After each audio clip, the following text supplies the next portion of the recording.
Hello everyone, अस्सलाम वालेकुम and welcome back to my channel. I hope कि आप सभी लोग बिल्कुल ठीक होंगे, खैरियत से होंगे। तो जनाब, आज मैं आई हूँ यहाँ पे कुछ फ्रूट्स और वेजिटेबल लेने के लिए, क्योंकि घर में मेरे पास तकरीबन सारी चीज़ें ही ख़त्म हो गई थी। और ज़्यादातर जो मैं फ्रूट्स और वेजिटेबल्स लेती हूँ वो इसी शॉप से लेती हूँ। हमारे घर से काफ़ी करीब है और ये एक पूरी स्ट्रीट है। यहाँ पे आपको बहुत सारी डिफरेंट शॉप्स मिल जाएंगी, डिफरेंट डिफरेंट सब्ज़ी और फ्रूट्स की आपको शॉप्स भी नज़र आएंगी, रेस्टोरेंट्स भी नज़र आएंगे।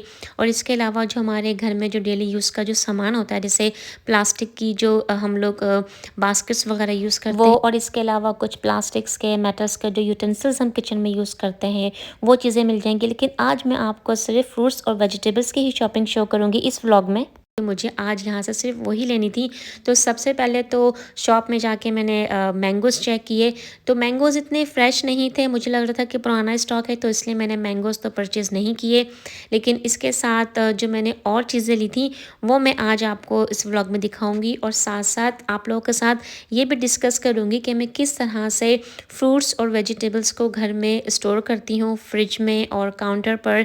और इसके अलावा कुछ चीज़ें मैं फ्रीज़र में भी फ्रीज़ करती हूँ, क्योंकि बढ़ती हुई महंगाई से हम सभी बहुत ज़्यादा परेशान हैं। और जो चीज़ें हमें बहुत छोटी छोटी सी पहले लगती थी और जिनको हम अपने बजट में काउंट भी नहीं करते थे, जैसे हरी मिर्चें हैं, हरा धनिया है या पुदीना है, अब वो सारी चीज़ें भी हमारे बजट में काउंट होती हैं, क्योंकि इन छोटी छोटी सी चीज़ों के जो प्राइस हैं वो बहुत ज़्यादा बढ़ चुके हैं। और ये बेसिक चीज़ें हैं जिनके बगैर हमारी कुकिंग तो बिल्कुल नामुकम्मल है, और इन सारी चीज़ों का होना भी बहुत ज़रूरी है। तो आज के व्लॉग में मैं आप लोगों के साथ ये सारी बातें शेयर करूँगी कि किस तरह से मैं इन छोटी छोटी चीज़ों को सेव करती हूँ, जिससे इनकी जो शेल्फ़ लाइफ है और वो थोड़ी लंबी हो जाती है, और मैं लंबे टाइम तक इन सारी चीज़ों को यूज़ करती हूँ। आई एम श्योर कि जो बातें मैं आप लोग के साथ शेयर करूँगी, जो टिप्स शेयर करूँगी, आप लोग भी अपने घर में यूज़ करते होंगे। बड़ी सिंपल से टिप्स हैं, लेकिन ऐसा होता है ना कि जब हम किसी और से वो बातें सुनते हैं या किसी और को इस तरह के टिप्स फॉलो करते हुए देखते हैं, तो हमें भी अपनी सारी वो जो पुरानी टिप्स होती हैं वो याद आ जाती हैं। तो सबसे पहले तो मैं आप लोगों से जो सबसे पहले टिप्स शेयर करना चाहूँगी वो ये है कि जब भी आप लोग इस तरह की ग्रोसरी शॉपिंग पे जाएं, तो अपने घर से जो क्लॉथ के बैग्स होते हैं, ग्रोसरी बैग्स होते हैं, वो अपने साथ लेके जाएं। दूसरी टिप ये है कि जब भी हम फ्रूट्स या वेजिटेबल परचेस करते हैं, तो इस तरह के जो प्लास्टिक के बैग्स होते हैं हमें स्टोर से ईजिली मिल जाते हैं। तो ये वाले जो बैग्स होते हैं वो काफ़ी काम के होते हैं, तो आप इन्हें डिस्कार्ड मत किया कीजिए। इनका सबसे अच्छा तो यूज़ ये है कि जब भी हम फ्रूट्स को कट करते हैं, वेजिटेबल को कट करते हैं, उनका जो स्किन निकलती है, जो छिलका निकलता है, इसी बैग में हम उनको डाल के डिस्कार्ड कर सकते हैं, फेंक सकते हैं। इस तरह से करने से ये होता है कि जब हमारा घर में या किचन में जो ट्रैश कैन होता है उसमें फ्रूट्स और वेजिटेबल की एक अजीब सी स्मेल नहीं होती। इसके अलावा मैं इन बैग्स को इसलिए भी यूज़ करती हूँ कि जब कभी मेरे पास कोई लेफ़्ट ओवर खाना बच जाता है, तो मैं इन बैग्स में बर्ड्स वगैरह को जो मैं खाना फ़ीड करती हूँ वो मैं सेव कर लेती हूँ। और इसके अलावा भी ये बैग आप बहुत डिफरेंट तरीक़ों से यूज़ कर सकते हैं। तो इन बैग्स को सेव कर लिया करें, ये आपके घर के डेली यूज़ में बहुत सारी चीज़ों में काम आ सकते हैं।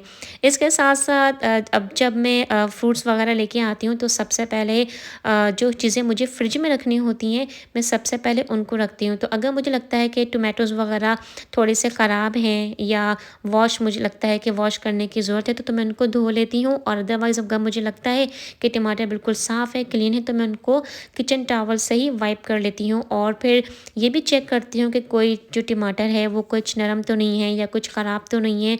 तो फिर मैं उनको सेपरेट करके किसी भी कंटेनर में या किसी बाउल में अलग से स्टोर कर लेती हूँ। और सामान रखने से पहले फ्रिज में मैं कोई क्लीन किचन टॉवल या क्लीन जो पेपर होता है वो बॉक्स में मैं बिछा देती हूँ, स्प्रेड कर लेती हूँ, ताकि जब मैं कोई भी उसमें वेजिटेबल्स या फ्रूट रखूँ तो उसमें मॉइस्चर ना हो।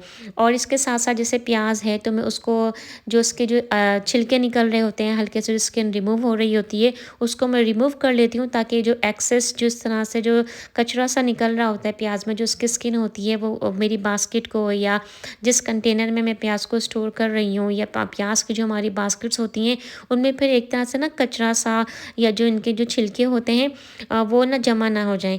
फिर इसके अलावा हमारे पास ये जो फ्रूट्स और वेजिटेबल मिलता है वो इस तरह की एक फॉर्म की ट्रे होती है, उसमें सारी चीज़ें हमको पैक मिलती हैं। तो यहाँ पे मैं सबसे पहले हरी मिर्च को क्लीन कर रही हूँ।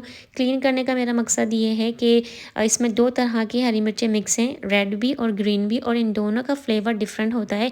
तो मैं रेड और ग्रीन दोनों को सेपरेट कर लेती हूँ और इसके ऊपर ये जो आप इसका डंठल देख रहे होते हैं जिसमें एक स्टेम सा लगा हुआ होता है, उनको रिमूव कर लिया करें, क्योंकि इसकी वजह से ही हरी मिर्चें सबसे पहले ख़राब होना शुरू होती हैं।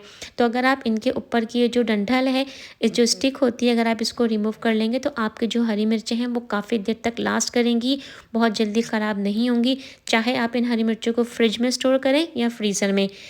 तो अब बात करती हूँ हरा धनिया को मैं किस तरह से घर में स्टोर करती हूँ। तो सबसे पहले इनके जो एक्स्ट्रा जो डंठल होते हैं मैं उनको कट कर देती हूँ और अखबार पे, न्यूज़पेपर पे, जो क्लीन हमारा न्यूज़पेपर होता है उसमें मैं इस तरह से हरा धनिया को स्प्रेड कर देती हूँ और तकरीबन 10-15 मिनट्स के लिए मैं इसी तरह से हरा धनिया को थोड़ा सा मैं ड्राई कर लेती हूँ। पूरा ड्राई नहीं करती हूँ। अखबार पे डालने का मकसद ये होता है कि हरा धनिया में अक्सर पानी होता है और जो हरा धनिया होता है वो गीला होता है। अगर आप इसको किचन टॉवल पर या न्यूज़पेपर पे इस तरह से फैला देंगे तो जो एक्सेस वाटर होता है वो न्यूज़पेपर एब्जॉर्ब कर लेता है। तो यहाँ पे हरे धनिया को तो मैंने स्प्रेड कर दिया था, साथ साथ हरी मिर्चों के जो स्टेम्स थे मैंने उसको सेपरेट करके इस तरह से मेरे पास ये छोटे से कंटेनर्स हैं जिनको मैं फ्रीज़र में स्टोर करती हूँ। अच्छा, इस तरह के जब भी आप काम करते हैं तो साथ में बच्चों को इन्वॉल्व ज़रूर कीजिए। उस तरह से बच्चों में भी थोड़ा सा काम करने की रिस्पॉन्सिबिलिटी पैदा होती है और हमेशा अपने बच्चों को इनकरेज करें, चाहे वो आपके साथ छोटी सी ही हेल्प क्यों ना करें। मैं जब भी इस तरह के काम करती हूँ मुस्कान को ज़रूर इन्वॉल्व करती हूँ और उसकी छोटी सी हेल्प को भी मैं काफ़ी अप्रिशिएट करती हूँ कि आपकी हेल्प करने से देखो मेरा कितना सारा काम जो है वो आसान हो गया। तो इस तरह की छोटी छोटी सी अप्रिसिएशन से बच्चों के जो काम करने की दिलचस्पी होती है, उनका जो शौक़ होता है वो डेवलप होता है। तो यहाँ पे हरा धनिया भी काफ़ी हद तक ड्राई हो चुका था, तो मैंने उसको किचन टॉवल ऊपर से स्प्रेड करके प्लास्टिक बैग में डाल के मैंने उसको फ्रिज में स्टोर कर दिया है। अच्छा, आज जब मैं गई थी स्टोर पर तो मुझे जो अदरक है, जिंजर बहुत अच्छी नज़र आई, बहुत फ्रेश थी।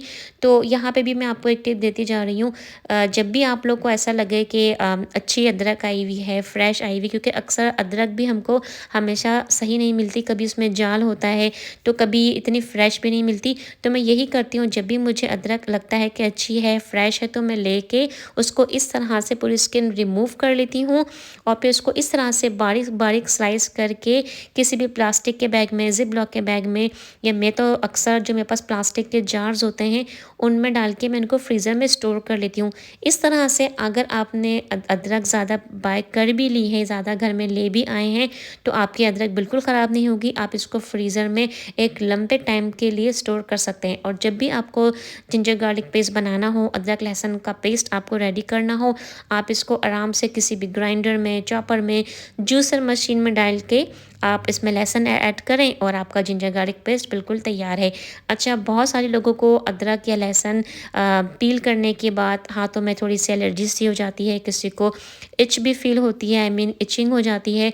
तो उसके लिए सबसे अच्छी टिप ये है कि आप अच्छी तरीके से साबुन से हैंड वॉश करें, वैसलीन अप्लाई कर लें, या जिस तरह से कोई बॉडी ऑयल वगैरह होते हैं वो भी आप लगा सकते हैं, और या फिर सिंपली आप ग्लव्स यूज़ कर लें। ग्लव्स से भी आपके जो हाथ हैं वो काफ़ी हद तक सेफ़ रहते हैं।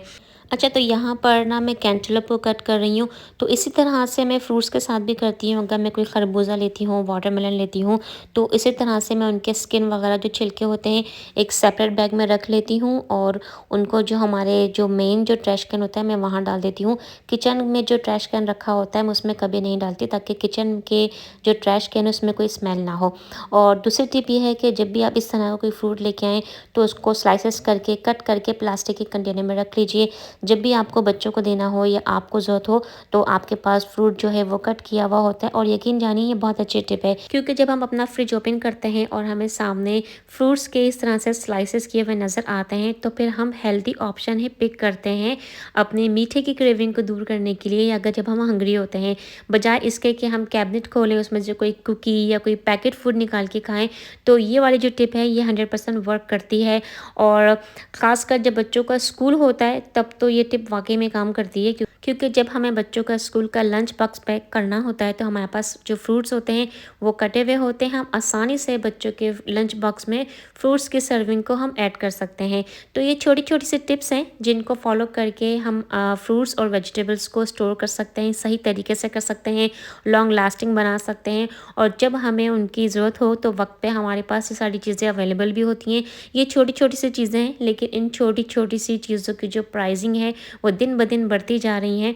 तो आप लोग के साथ मैंने ये छोटी सी जो है अपनी रूटीन है वो शेयर की थी कि जब भी मैं फ्रूट्स और वेजिटेबल्स की शॉपिंग करती हूँ तो किस तरह से उनको घर पे लाके स्टोर करती हूँ। कोशिश मेरी यही होती है कि ज़्यादातर मैं चीज़ों को फ्रीज़र में फ्रीज़ कर सकूँ ताकि चीज़ें ख़राब ना हो और पैसों का ज़या भी ना हो और थोड़ी बहुत हम बचत भी कर सकें। तो सारा सामान फ्रिज में और फ्रीज़र में स्टोर करने के बाद यहाँ पर हमेशा मैं अपने किचन के फ्लोर को क्लीन करती हूँ, ख़ासकर जो हमारा फ्रिज का एरिया होता है, हमारा स्टोव का एरिया होता है और हमारा जहाँ पे ट्रैश कैन होता है, इन एरियाज़ को मैं लाजमी क्लीन करती हूँ। तो गाइस ये था मेरा आज का व्लॉग और उम्मीद करती हूँ कि आपको व्लॉग अच्छा लगा होगा। सिंपल सी मेरी रूटीन है जिसे मैंने आज आप लोग के साथ शेयर किया है। कमेंट बॉक्स में बताइएगा कि मैंने कौन से टिप्स हैं जो मिस कर दी हैं और आप कौन से टिप्स को फॉलो करते हैं फ्रूट्स और वेजिटेबल्स को स्टोर करने के लिए, उनको लॉन्ग लास्टिंग बनाने के लिए। व्लॉग अच्छा लगा हो तो लाइक ज़रूर कीजिएगा। आप सभी लोगों से बहुत जल्द मुलाकात होगी। अपना बहुत ज़्यादा ख्याल रखें। अल्लाह हाफ़िज़।